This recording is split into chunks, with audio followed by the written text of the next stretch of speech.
Waking multiple times a night to use the restroom is often accepted as an inevitable part of aging, but achieving deep, uninterrupted sleep is possible, even for seniors.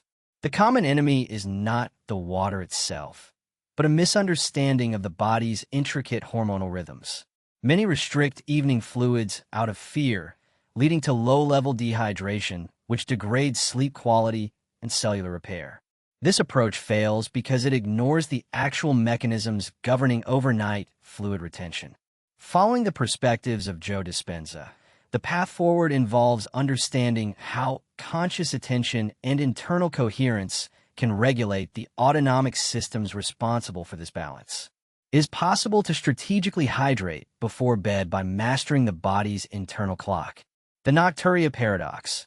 Why hydration timing matters. Nocturia, the clinical term for waking at night to urinate, is more than an inconvenience. It is a primary driver of sleep fragmentation for individuals over 60. Each awakening, even if brief, shatters the delicate architecture of sleep. It pulls the person out of deep restorative stages or REM sleep, forcing the brain to restart the cycle. The cumulative effect is chronic fatigue, cognitive fog, and a diminished capacity for cellular repair. This fragmented sleep contributes to a cascade of health issues, creating a vulnerability that impacts overall longevity and quality of life. The problem is often accepted as a simple matter of a weak or aging bladder. The most common advice given to seniors is to stop all fluid intake after 6 p.m.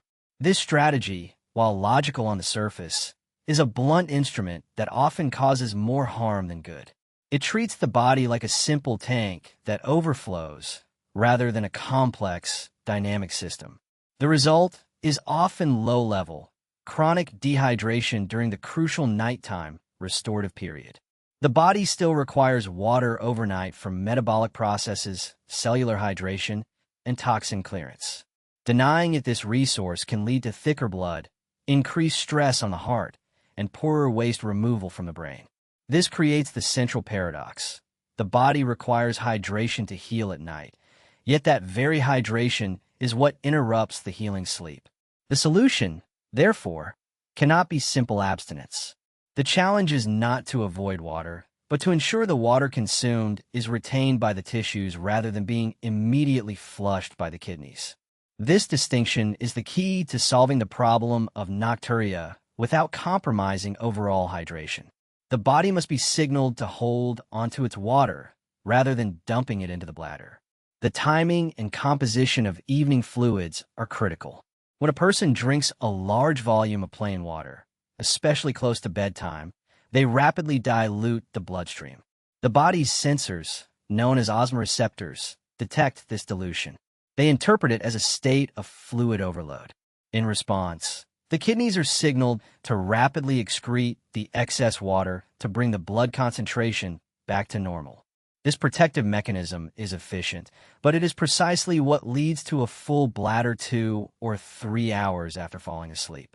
This biological process is deeply influenced by the autonomic nervous system. Joe Dispenza's work consistently emphasizes that these automatic systems are highly responsive to the individual's mental and emotional state. A state of stress, anxiety, or internal incoherence keeps the body in a sympathetic fight-or-flight mode. This state is not conducive to rest, and it can interfere with the normal hormonal signals that govern nighttime fluid retention. The body, sensing a lack of safety, may be more inclined to flush systems rather than settle into deep, restorative balance. This means the problem of nocturia is not just a plumbing issue, it is a signaling issue. The body is not receiving the correct cues to hold and repair. Instead, it is stuck in a flush and alert cycle. The conventional approach of restricting all water fails because it ignores the hormonal and neurological components of the problem. It addresses the symptom, full bladder, by creating a new problem, dehydration, without ever touching the root cause. Understanding these hidden biological systems is the first step toward regaining control over sleep. Consider a senior who follows the standard advice, stopping all drinks at 6 p.m. By 10 p.m., they feel thirsty but ignore it. They go to bed, but their body is already sensing the onset of dehydration. This mild stressor can itself interfere with the ability to fall asleep and stay asleep. Conversely, another senior fears this dehydration and drinks a large 12-ounce glass of cold, plain water right before turning off the light. The water hits their system, overwhelming the kidneys. The blood is diluted, the flush signal is sent, and by 1 a.m., they are awake, confirming their belief that drinking water at night is impossible. This focus on hydration, timing, and composition, however, must be contextualized. It does not apply to nocturia caused by significant underlying medical conditions. If an individual has unmanaged diabetes, the body is desperately trying to excrete excess glucose, pulling water with it. In cases of benign prostatic hyperplasia, BPH, the bladder may be physically obstructed, preventing it from emptying fully, leading to frequent trips. Sleep apnea also causes nocturia through a separate mechanism involving atrial natriuretic peptide. These conditions require specific medical diagnosis and treatment. The solution for functional nocturia, the kind related to aging and hormonal shifts, lies in modulating the body's signaling. It involves understanding the specific hormones that tell the kidneys to hold onto water and how to naturally support their rhythms. The body already has a built-in mechanism to prevent nighttime urination. The challenge for seniors is that this mechanism has become dysregulated, and the key is to restore its function. What assumptions do I hold about my body's limitations? The role of vasopressin, ADH, in sleep cycles. The body possesses a powerful, elegant solution to the problem of nighttime hydration. This mechanism is governed by a hormone called vasopressin, also known as antidiuretic hormone, or ADH. Released by the pituitary gland, ADH's primary function is to instruct the kidneys to conserve water. It acts as the body's internal water manager, ensuring stability during periods when fluid intake is low, such as during sleep. Its role is simple. It reduces the production of urine. In a healthy individual, ADH release follows a distinct circadian rhythm. Its levels are lowest during the day, allowing the kidneys to effectively clear excess fluids. As evening approaches and the body prepares for sleep, the pituitary gland begins to increase its production of ADH. The hormone's concentration in the bloodstream peaks during the deepest stages of sleep. This nighttime surge is precisely what allows a person to sleep for 7 or 8 hours without being awakened by a full bladder. The kidneys, under the influence of high ADH, reabsorb the vast majority of water, producing only a small amount of highly concentrated urine. The problem for many seniors is a flattening of this vital rhythm. With age, the pituitary gland often fails to produce the same robust nighttime surge of ADH. The signal to the kidneys becomes weak or indistinct. Without this strong hold-back command, the kidneys continue to produce dilute urine at a rate closer to their daytime function. Even a small amount of fluid intake in the evening can be enough to fill the bladder when the primary braking mechanism, ADH, is not properly engaged. This is a key biological driver of age-related nocturia. At a cellular level, ADH works by increasing the permeability of the kidney's collecting ducts. It binds to receptors on the duct cells, triggering a cascade that inserts special water channels, called aquaporins, into the cell membranes. When these channels are open, water that is being filtered is pulled back out of the nascent urine and returned to the bloodstream. When ADH levels are low, these channels are removed. The water remains in the ducts and is passed to the bladder. The blunted nighttime surge in seniors means fewer aquaporins are inserted and water is lost to the bladder. From the perspective of Joe Dispenza, this hormonal cascade is not isolated. It is deeply linked to the body's master clock, the suprachiasmatic nucleus, and the pineal gland. The pineal gland, often discussed in relation to melatonin, is a central regulator of these deep circadian processes. Its function is highly sensitive to light, stress, and the overall coherence of the nervous system. The entire hypothalamic pituitary adrenal, HPA, axis, which governs both stress and these hormonal cycles, can be brought into disarray by chronic sympathetic nervous system activation. This creates a challenging feedback loop. The deepest, most restorative stages of sleep, stages 3 and 4, are the primary trigger for the strongest ADH release.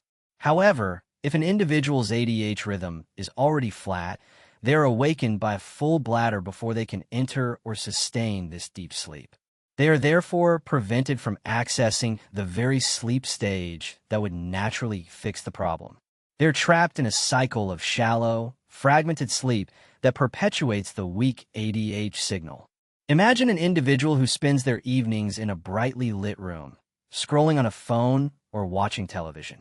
This exposure to blue-spectrum light long after sunset actively suppresses the pineal gland.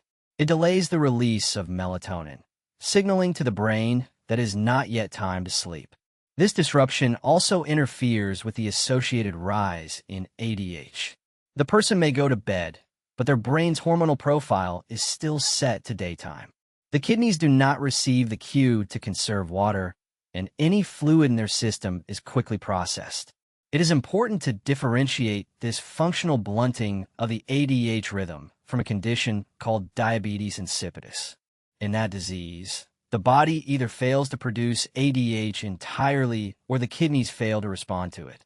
This is a severe medical condition characterized by extreme thirst and the production of vast quantities of dilute urine day and night.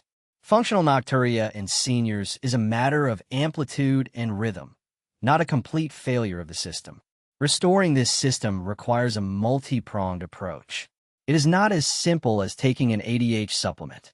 The solution must involve reinforcing the body's natural circadian cues. This includes managing evening light exposure, stabilizing the sleep-wake cycle, and, as Joe Dispenza's work suggests, actively managing the state of the nervous system to create an internal environment of safety and coherence that supports deep, restorative hormonal processes. How does my evening routine signal safety to my body? Mind over bladder. The Dispenza coherence model, the autonomic nervous system, ANS, is the unseen governor of the body's internal world. It dictates heart rate, digestion, immune response, and the release of hormones, including those that control bladder function. The ANS operates in two primary modes: the sympathetic system, known for fight or flight, and the parasympathetic system, responsible for rest and digest. In a healthy state, these two systems exist in a dynamic, rhythmic balance. However, modern life, chronic stress, and ingrained habits can cause the body to become stuck in a state of sympathetic dominance. Nocturia is frequently a symptom of this imbalance. When the body is locked in a low-grade stress response, it is not truly at rest, even during sleep. This sympathetic activation suppresses the parasympathetic tone required for deep sleep and proper hormonal regulation. The body is on high alert. This alert state can directly interfere with the nighttime surge of vasopressin, ADH, and can also lead to increased sensitivity or spasticity of the bladder muscle itself. The individual is physiologically prevented from sinking into the deep restorative state where fluid is conserved. This is where the insights from Joe Dispenza's work provide a crucial bridge. His model emphasizes that the mind and body are not separate. He proposes that individuals can learn to consciously influence the autonomic nervous system through trained, focused attention. By changing their internal state, individuals can change their physiological reality.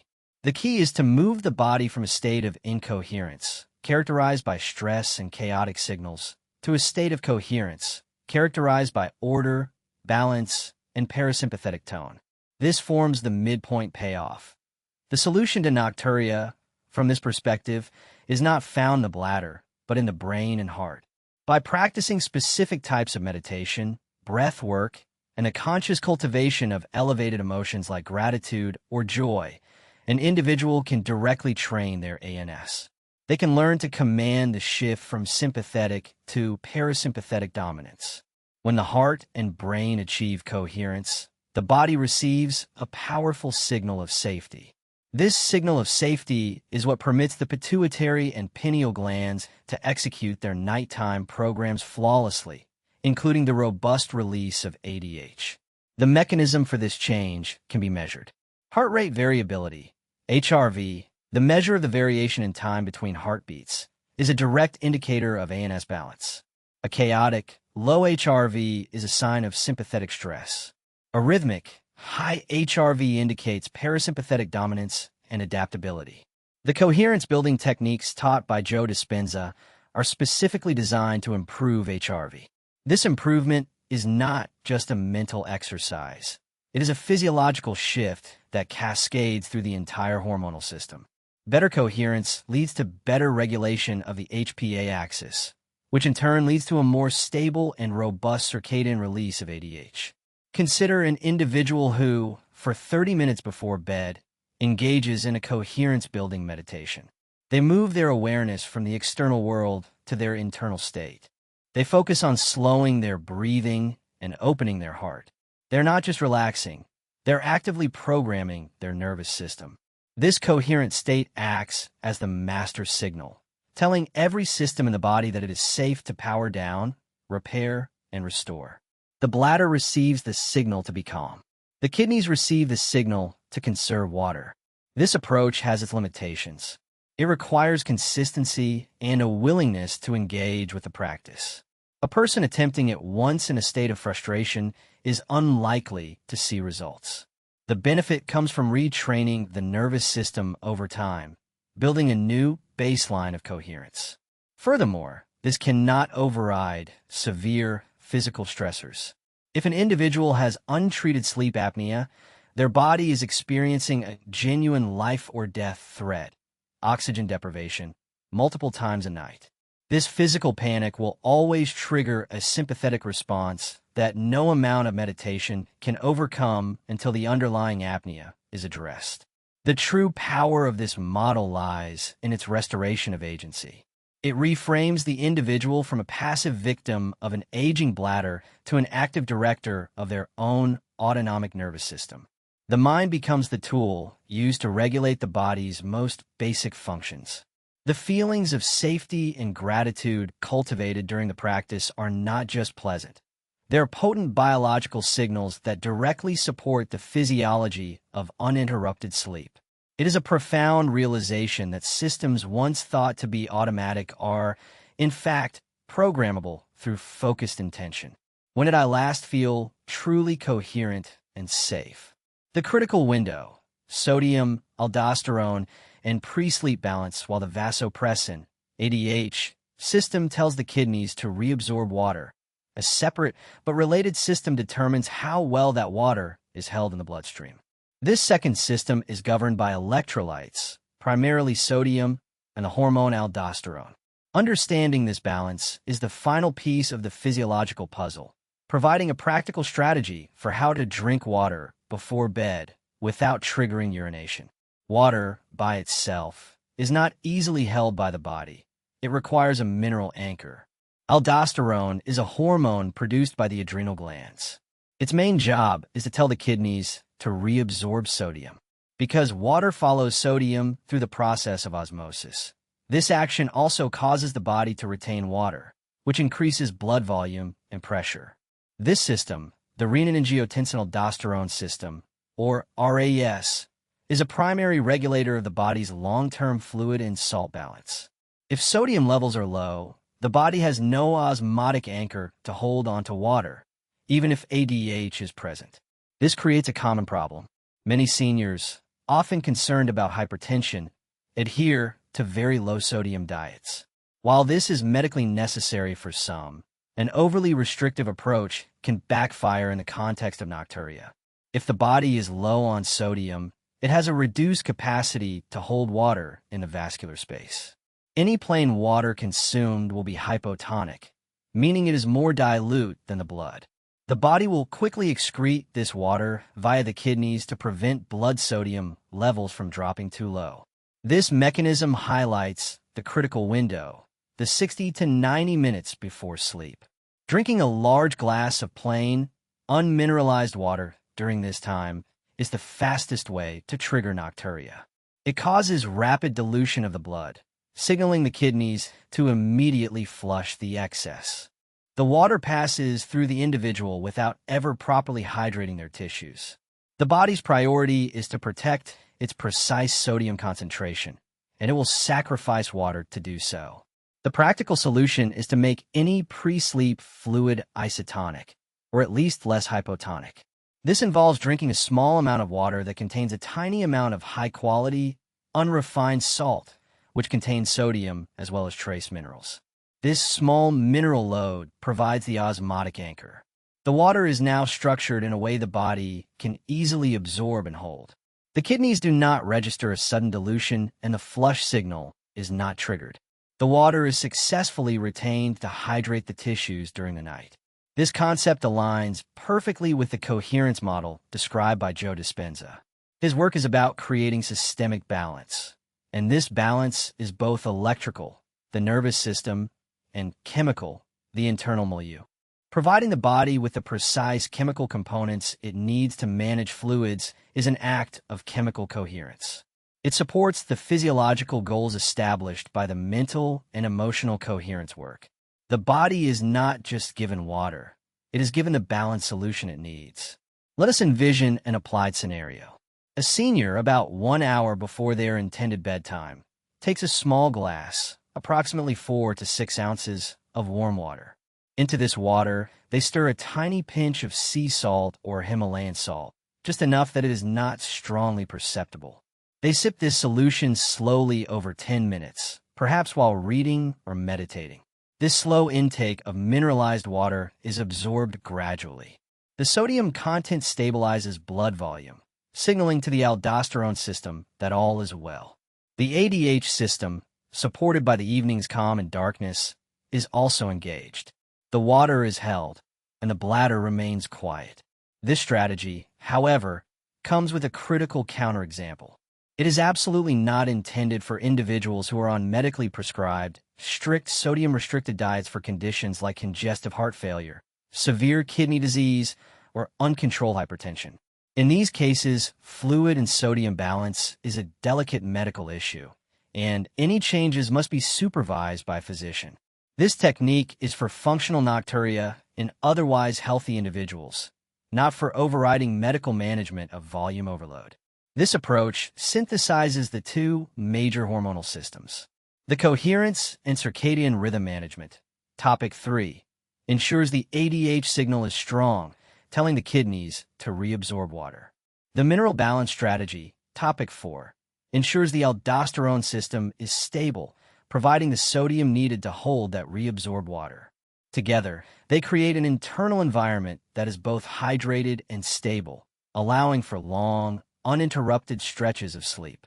Do I treat my body like a machine or an ecosystem?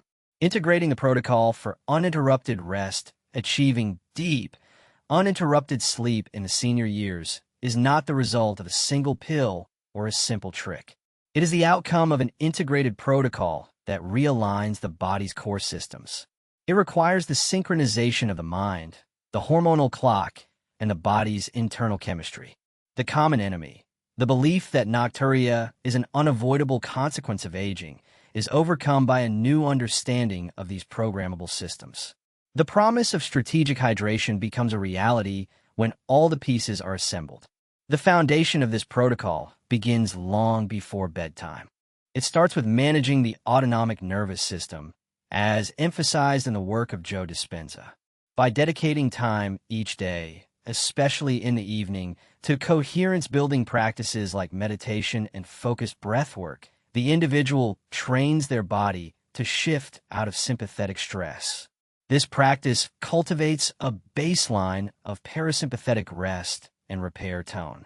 This coherent state is the master signal of safety, prime powering the body for all its nighttime functions. As the evening progresses, the focus shifts to reinforcing the natural circadian rhythm. This involves environmental cues. Lights are dimmed several hours before bed. Bright screens from televisions, tablets, and phones are avoided. This darkness is a critical signal to the pineal gland, allowing it to begin its cascade, releasing melatonin and supporting the subsequent pituitary release of vasopressin, ADH. This is the hormonal component, ensuring the kidneys receive the command to conserve water. Finally, the chemical component is addressed in the critical window before sleep. Instead of water deprivation or water flooding, the individual employs a strategic hydration technique. A small volume, perhaps 4 to 6 ounces, of warm water is consumed slowly. This water is balanced with a tiny pinch of unrefined salt. This mineral anchor provides the necessary osmotic gradient, allowing the water to be absorbed and held in the tissues and bloodstream, rather than being rapidly filtered by the kidneys. These three elements, mind, light, and minerals, work in powerful synergy. The coherence meditation creates the state of neurological safety. The dim light allows the hormonal signal, ADH, to rise. The mineralized water provides the chemical anchor, sodium, for the water to be held. When any one of these is missing, the system can fail. A person who meditates but then floods their system with plain water may still wake up. A person who manages light and minerals but is in a state of high anxiety may not produce enough ADH. Imagine the fully integrated scenario. A senior ends their day by dimming the lights at 8 p.m. At 9 p.m., they engage in a 20-minute coherence meditation, flooding their body with feelings of gratitude and safety. At 9:30 p.m., they slowly sip their small glass of warm, slightly salted water. They get into bed at 10 p.m., feeling calm and balanced, not bloated. Their nervous system is coherent. Their ADH levels are rising correctly. Their blood osmolarity is stable. The kidneys quiet down, and the individual sleeps soundly until morning. This integrated approach requires patience and consistency. The body's rhythms, especially when dysregulated for decades, do not reset overnight. It may take several weeks of dedicated practice to retrain the nervous system and restore the amplitude of the ADH surge. This is not a quick fix. It is a process of recalibrating the entire human operating system. It is a conscious partnership with the body's innate intelligence. This synthesis resolves the initial paradox. It is possible to drink water before bed and sleep through the night. The solution was never about restricting the water, but about understanding the systems that control it. This perspective, grounded in the work of Joe Dispenza, transforms the individual from a passive victim of aging into a conscious creator of their own health. They reclaim agency over processes once thought to be automatic, mastering the internal world to achieve deep, profound, and uninterrupted rest. What am I willing to practice consistently for my health?